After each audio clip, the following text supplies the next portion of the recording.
I was driving late at night, the kind of stretch of road where it feels like you're the only person in the world.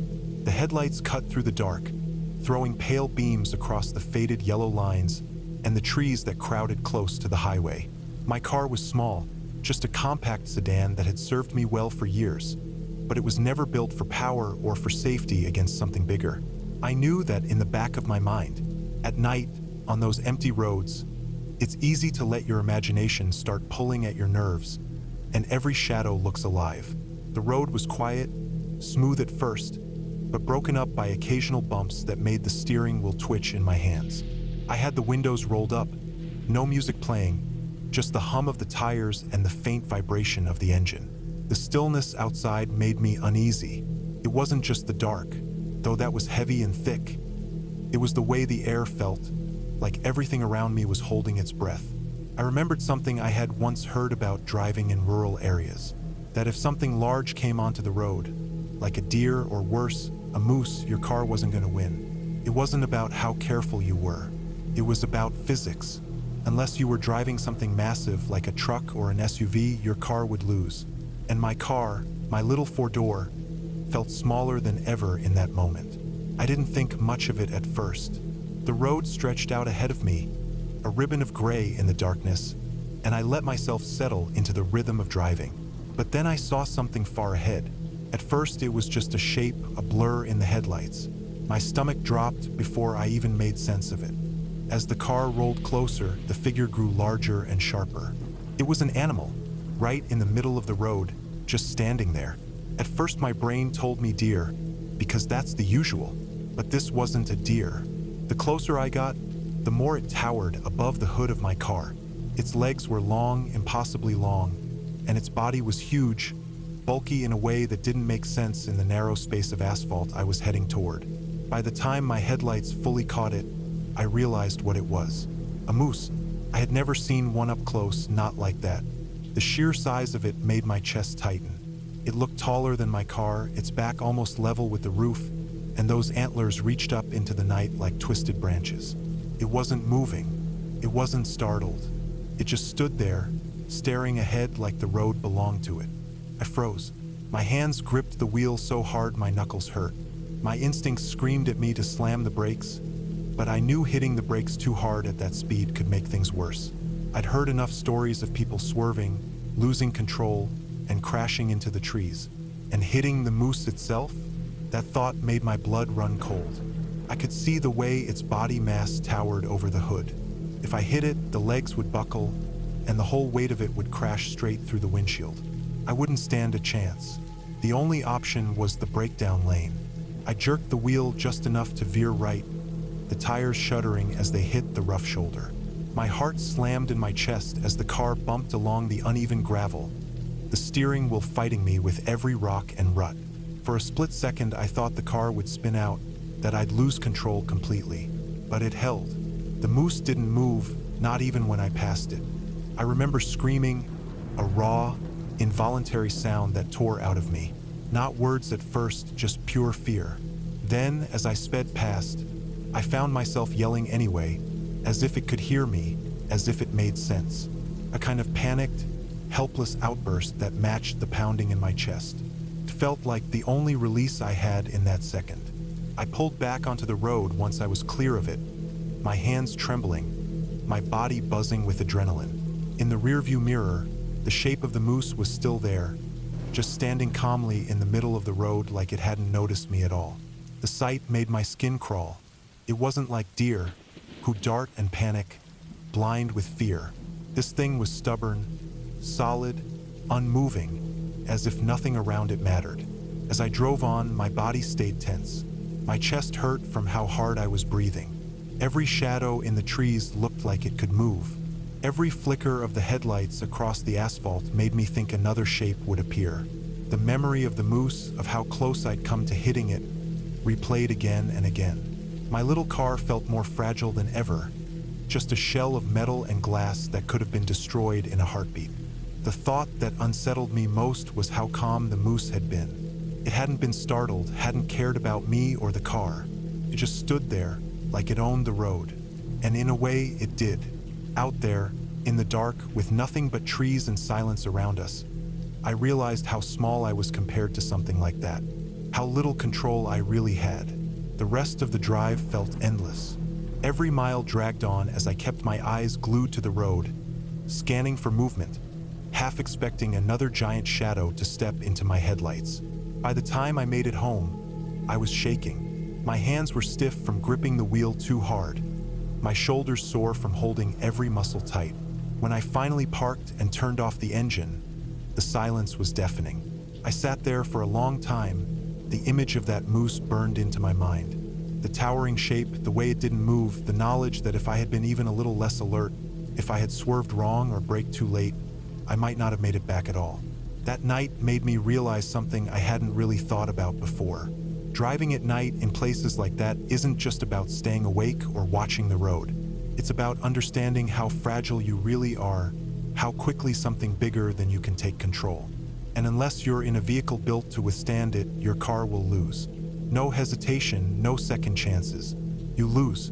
Even now, I can still see it in my head when I close my eyes. The giant shadow filling the road, the scream that tore out of me, the jolt of the car hitting the breakdown lane. It's the kind of thing that sticks, the kind of thing that changes how you look at every drive afterward. And every time I pass a dark stretch of road at night, I find myself tensing again, waiting for another massive shape to step out of nowhere and remind me how powerless I really am.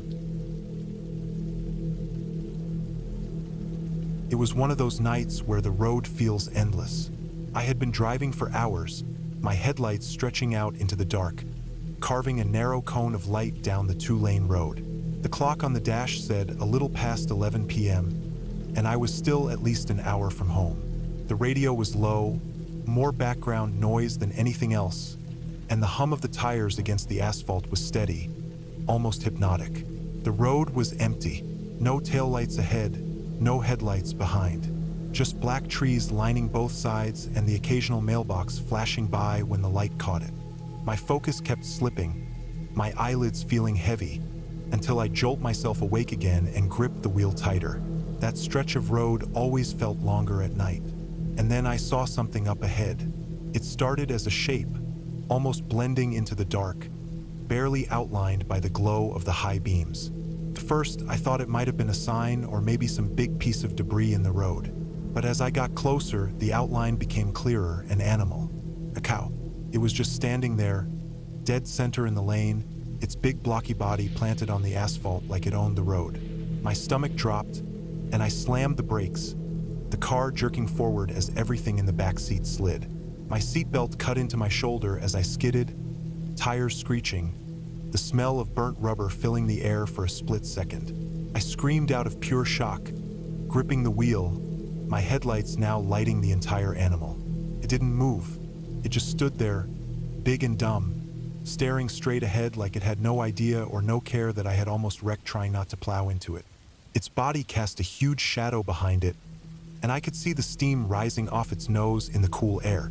Its hooves looked planted, its tail flicking lazily like this was just another night to it. The scary thing wasn't just the size. It was how stubborn it looked.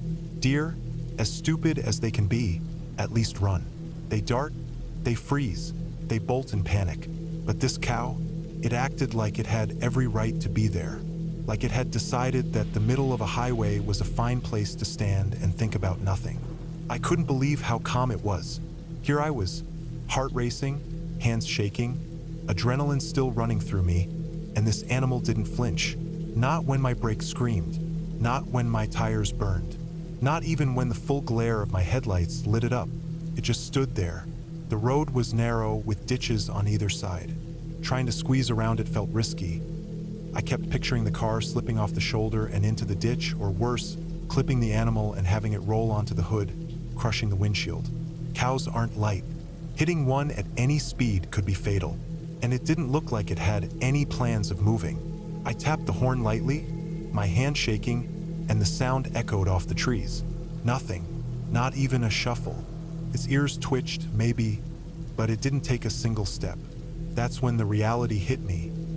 This was one of the dumbest, most stubborn animals you could ever come across. And I was stuck, out here in the middle of nowhere, facing off with a creature too stupid or too stubborn to care about my two-door car and my panic. I pulled the wheel slightly right and crept into the breakdown lane, gravel crunching under the tires, every muscle in my body tense. My headlights shifted, washing the side of the road in light, but I kept my eyes on the cow. It stood steady, watching, calm, unmoving. As I edged forward, my window passed within just a few feet of its massive body. I could smell it, muddy, earthy, musky, and it made the hair on my neck rise. I kept waiting for it to suddenly step sideways, to panic at the last second and slam itself into the car. But it didn't. It didn't do anything. It just stood there, a giant, stubborn block of muscle and bone, while I crept past on the shoulder like some intruder. Once I cleared its head, I pressed the gas harder, wanting nothing more than to put distance between me and it. My tires shot gravel back as I merged back onto the asphalt, the headlights now pointing into the dark stretch of road ahead. My rearview mirror caught it for a moment, the giant shape still standing in the lane, completely motionless, and then the darkness swallowed it up. The silence in the car after that was heavy. My hands still trembled on the wheel, and my breathing was uneven. I replayed the moment over and over in my head, how close I'd come to hitting it, how little it had cared, and how fragile I felt in that tiny car compared to the size of that animal. The rest of the drive home, I couldn't relax. Every shadow on the shoulder looked like it might be another one. Every curve in the road made my stomach knot. The thought that another could be standing around the bend, waiting, was almost unbearable. I slowed down more than I needed to, hyper-aware of every flicker of movement in the trees. When I finally pulled into my driveway, I cut the engine and just sat there for a long time, staring at the dark street, still hearing the echo of tires screeching in my head. My house was quiet, still, safe, but I couldn't shake the image of that cow standing there, calm and unbothered, while my whole world nearly flipped upside down. That night changed how I drive at night forever. I realized how dangerous it really is out there, not just because of other drivers, but because of animals like that, huge, stubborn, dumb, and completely unpredictable. One wrong move, 1 second too late, and everything could end in an instant.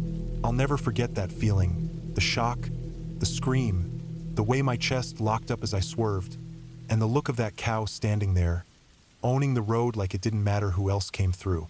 That was the night I truly learned how scary a night drive can be, not because of the dark or the emptiness, but because of what's waiting out there, too stubborn to move. I was driving late at night, long past the time I should have been on the road. It was one of those drives you don't plan but end up making anyway.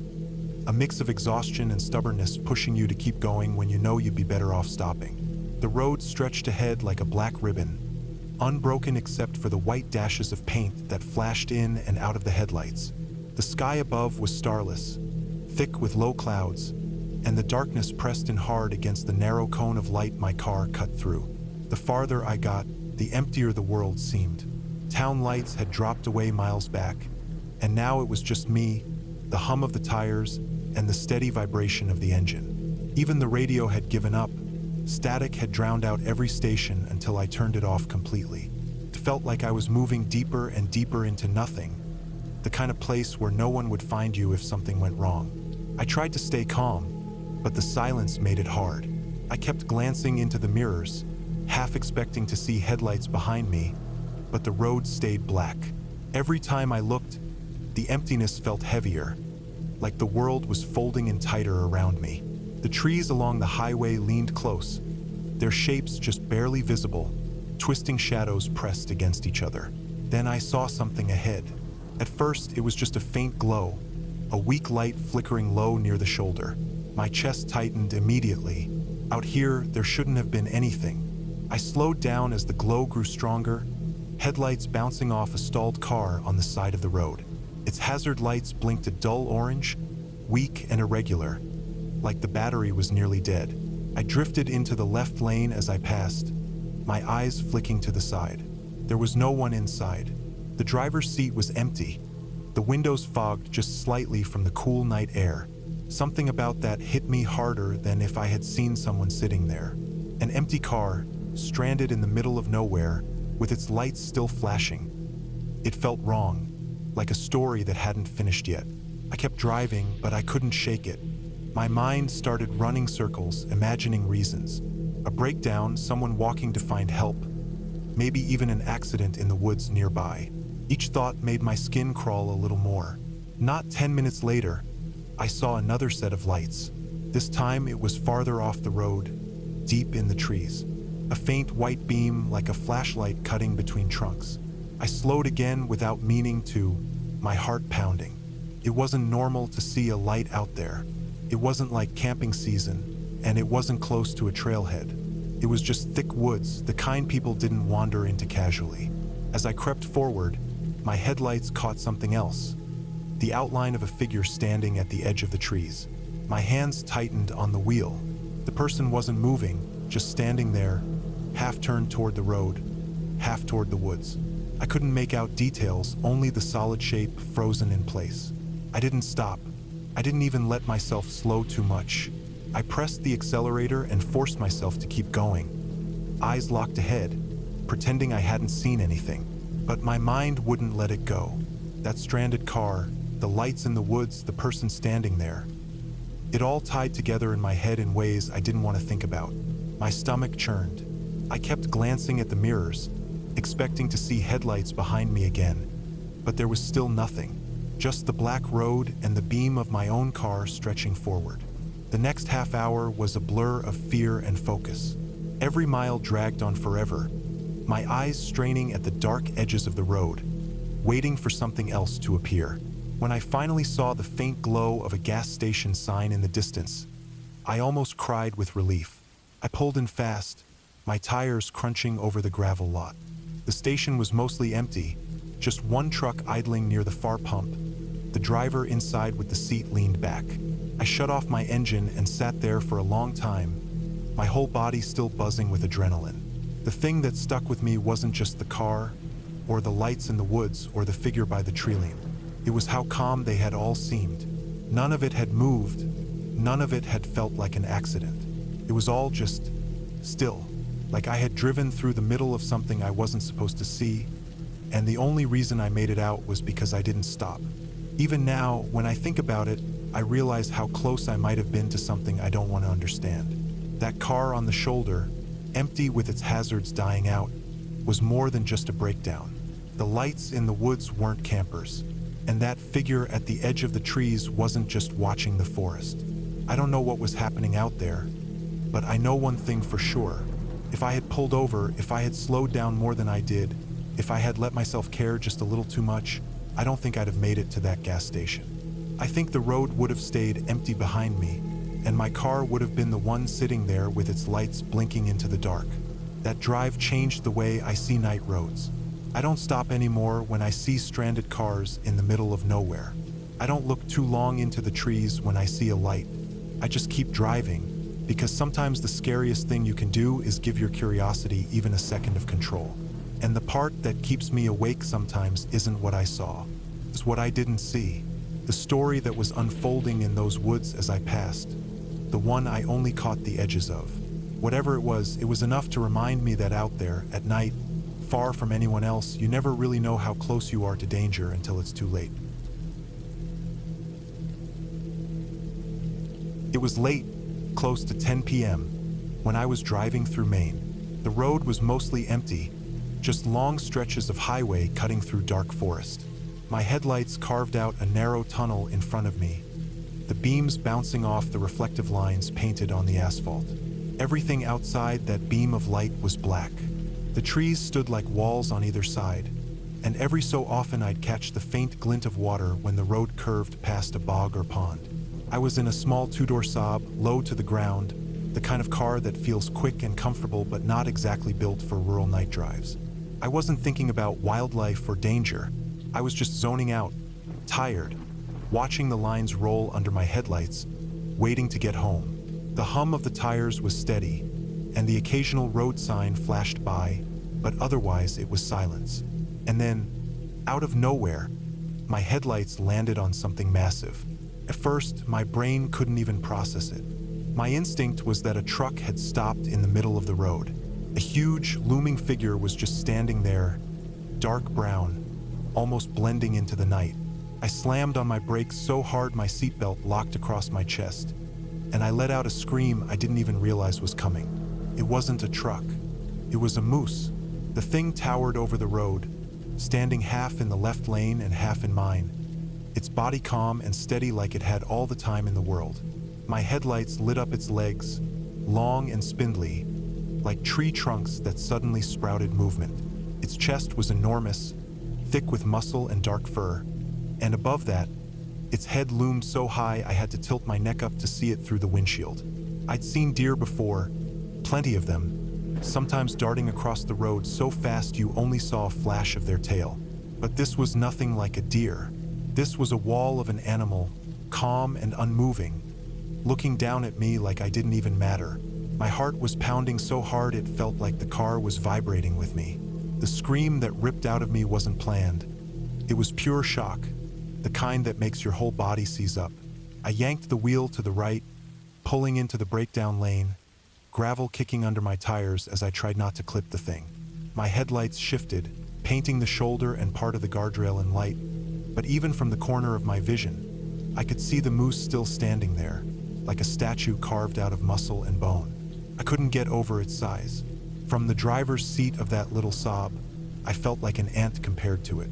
Its back looked taller than the roof of my car. If I had hit it head-on, I knew instantly what would have happened. The legs would snap like stilts, and the rest of that massive body would come crashing down right through the windshield, crushing me inside. That image alone made me grip the steering wheel so hard my hands hurt.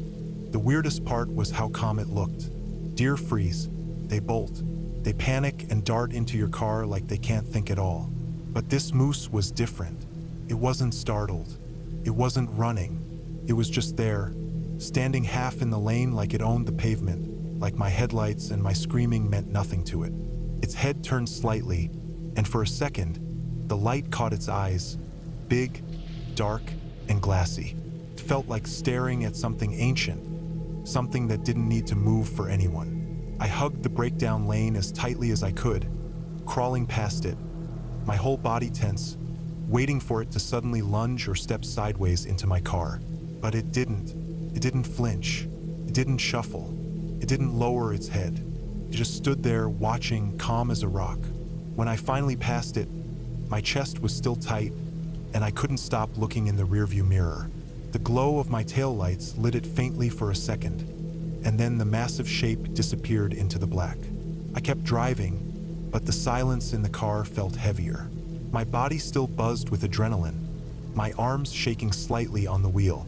It was only then that I realized how close I had come to disaster. I had always known moose were big, but you don't really know until one is in front of you, blocking your lane, dwarfing your car. It wasn't just big. It was massive, towering, heavy in a way that made me feel fragile.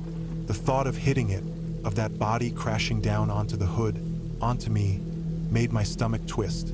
I had screamed because in that split second, it felt like death was right there in front of me, staring me down with calm indifference. The drive after that was different. Every shadow beyond the guardrail looked like it could move. Every curve in the road made me nervous, like another one would be waiting in the dark, blocking the lane, daring me to roll the dice again. My speed slowed way down, and I kept both hands locked on the wheel, eyes scanning every edge of the forest, every stretch of shoulder, searching for movement. When I finally made it home, I sat in the driveway for a while with the engine off, trying to calm my breathing. My house looked small and safe, but I couldn't shake the image of that moose. It wasn't like a scary movie where something chases you or jumps out. This was different. The scariest part was how little it cared. It wasn't afraid of me, it wasn't surprised, it was just existing, massive and immovable, and I was the fragile one passing through its space. That night taught me something I'll never forget. Out there in the dark, on those roads in Maine, it doesn't matter if you're in a car. You're not in charge. The woods, the animals, the size of what lives out there. It all reminds you how small you really are. That moose could have ended me without even meaning to, just by standing there. Even now, years later, I can still see it clearly. The glow of my headlights across its legs, the towering body above the roofline, the calm, steady posture. I can still hear the sound of my tires grinding against the gravel shoulder as I swerved, and I can still feel the panic in my chest when I screamed, "Fuck that moose! I'll never forget it." It was late, close to midnight, when I decided to take the back route home. I had been out longer than I planned, and instead of circling through the main road with all the lights, I chose the quieter way. It was mostly farmland, a few scattered houses, and long dark stretches of road where the only sound was my tires humming against the pavement. The night was heavy, humid, and the air outside seemed unusually still. The windows of my car were rolled up, and the glow from my dashboard was the only light inside. My headlights cut through the darkness, revealing nothing but empty road and occasional mailboxes on the side. About 10 minutes in, I noticed a faint orange glow in the distance. At first, I thought it might have been yard lights or maybe a barn lamp left on, but as I got closer, the glow grew larger and brighter.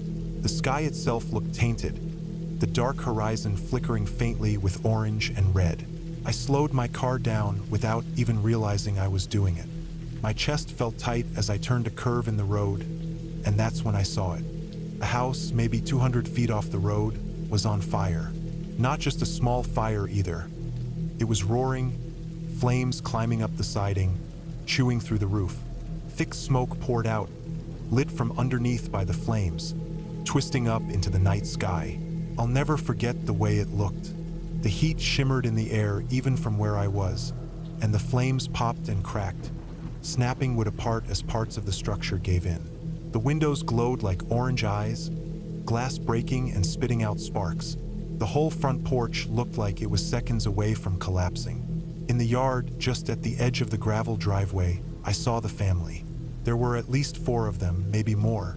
They were barefoot, some of them in pajamas, standing in a cluster by the road, lit up by the flames. Their arms moved wildly, some holding onto each other, some reaching out toward the house, helpless. One of them dropped to their knees in the grass, head tilted back, hands in their hair. Even with my windows up, I thought I could hear faint screams, though it might have been my imagination. The sight alone was enough to make me feel sick. It felt intrusive, like I was witnessing the worst moment of someone's life from the safety of my car. As I rolled past, my headlights caught their faces for just a moment. They were red, wet with tears, twisted in panic. They weren't looking at me at all, though. They were staring at the house, at the fire eating away everything they owned. I saw the glow reflecting in their eyes. I wanted to stop, but I didn't. Not because I didn't care, but because I knew there was nothing I could do. The fire was too far gone. Nobody could walk into that blaze and come back out alive. All I could think was that if anyone was still inside, it was already too late. My car crawled forward, slow and hesitant, like it didn't want to pass the scene. And then I saw the flashing lights. From behind me, down the road I had just driven, the red and blue glow of fire trucks and an ambulance spread across the night sky. The wailing sirens cut through the stillness, and within seconds, the first truck roared past me, lights bouncing off the trees and pavement, rattling my car as it sped by. Another followed close behind, then the ambulance. I kept my car close to the shoulder as they tore ahead, gravel spraying under their wheels, rushing straight toward the burning house. For a second, everything slowed. My car was still moving forward, but I glanced in my side mirror and saw the lights reflecting off the smoke, flashing violently as the trucks pulled into the driveway. Firefighters leapt out, dragging hoses, their figures moving quickly but controlled, like a rehearsed routine. The ambulance stopped just short of the family, its headlights glaring against their tear-streaked faces. I was still driving, still inching forward, but my eyes stayed locked on that scene in my mirror until it disappeared into the dark. As I finally cleared the bend in the road, the glow behind me faded, but my stomach stayed heavy. I gripped the wheel tighter, feeling almost guilty for leaving, like I should have done something, anything. But what could I have done? By the time I arrived, the house was already engulfed, the fire well beyond what a person could fight. The best thing I could do was get out of the way for the professionals, and that's exactly what I did. Still, the image stuck with me, The family standing in the yard barefoot, clutching each other, watching everything they owned turn to ash.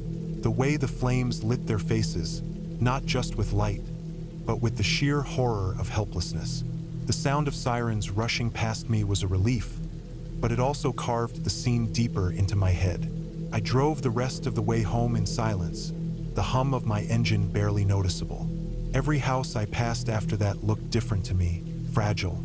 I imagined what it would be like if it were my house, if it were my family standing in the yard watching it all burn away. The thought made my chest ache. When I pulled into my driveway, I sat in the car for a long time before getting out. My house was dark, still safe. The air smelled clean, no smoke, no ash.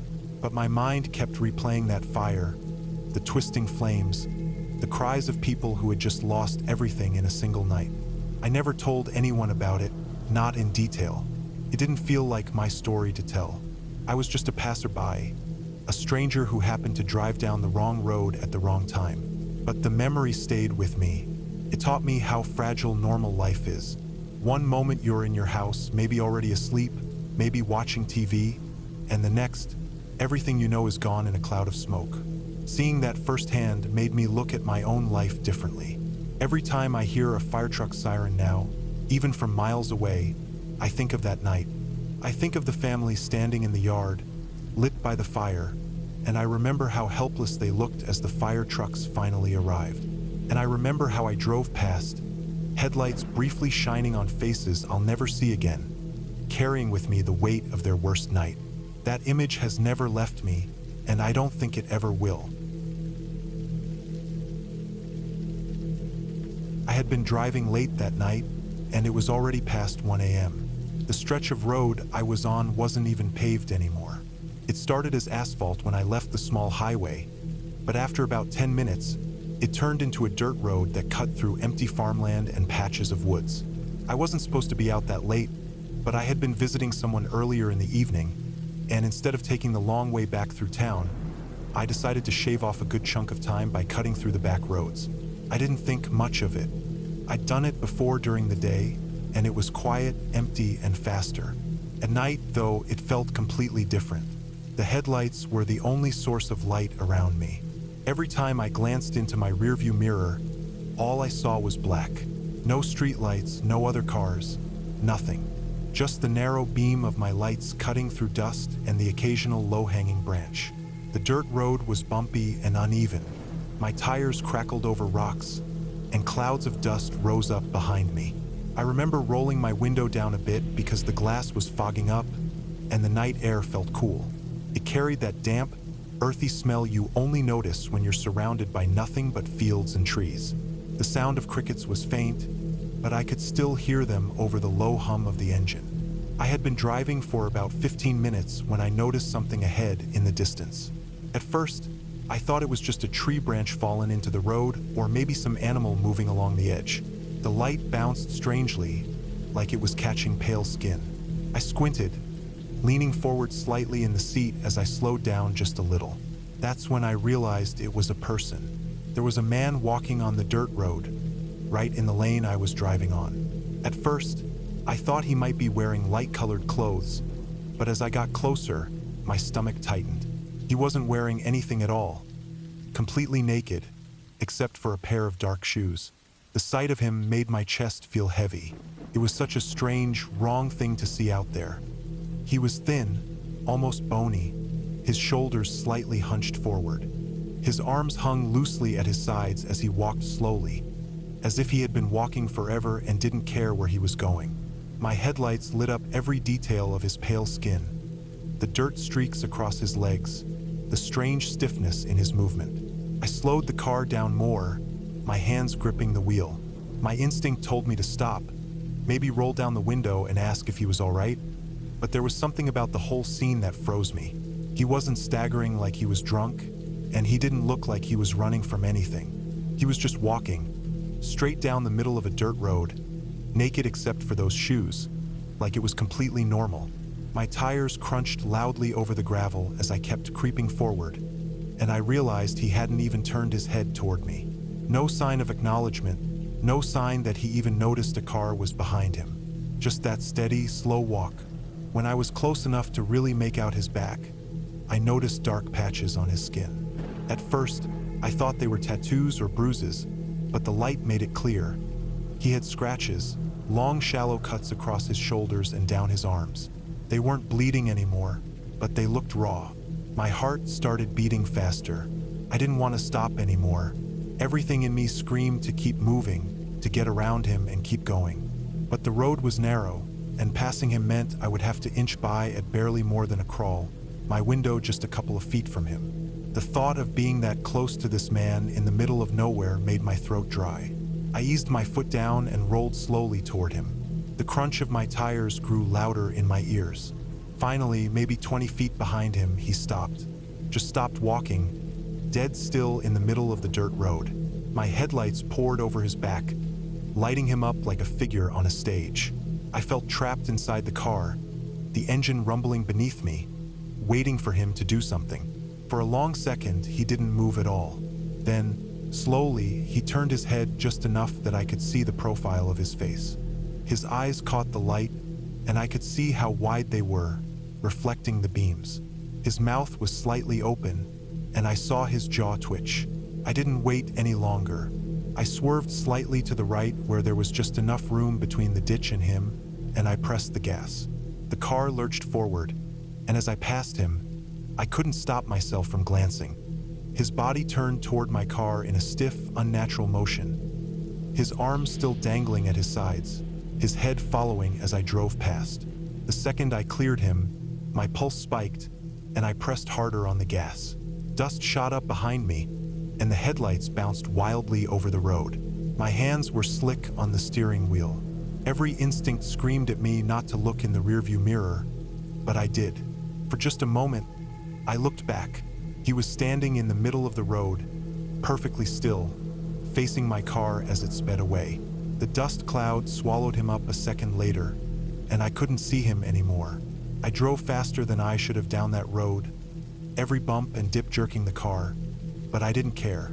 I just wanted to be off that dirt road and back where there were lights, houses, anything. My stomach churned, and I kept checking the mirrors, half expecting to see him running after me or somehow closer than he should be. But the road behind me stayed empty. When I finally reached the paved section again, I felt like I could breathe for the first time in miles. But the sense of unease didn't leave. Even as I hit the main road, passing the occasional house or closed gas station, I couldn't get the image of him out of my head. The pale skin, the scratches, the shoes, the way he turned his head toward me like he had been waiting for me to pass. By the time I made it home, my shoulders ached from how tightly I had been gripping the wheel. I parked in my driveway, but I sat there in the car with the engine off, listening to the ticking of the cooling metal, staring out at the dark street. I couldn't shake the thought of how he got there, why he was out there like that, and what would have happened if I had stopped instead of driving past. That drive stuck with me. I told myself maybe he was on drugs, maybe he had escaped some bad situation, maybe he was hurt and lost, but none of those explanations really fit with the feeling I had when I saw him. There was something so wrong about it, something I still can't fully explain. All I know is that I'll never take that dirt road again, not at night. Even now, years later, if I'm driving late and I see someone walking on the side of the road, my chest tightens. That night changed the way I look at the empty roads, and I'll never forget the way that man looked under my headlights, naked except for those shoes, standing perfectly still as I disappeared into the dust.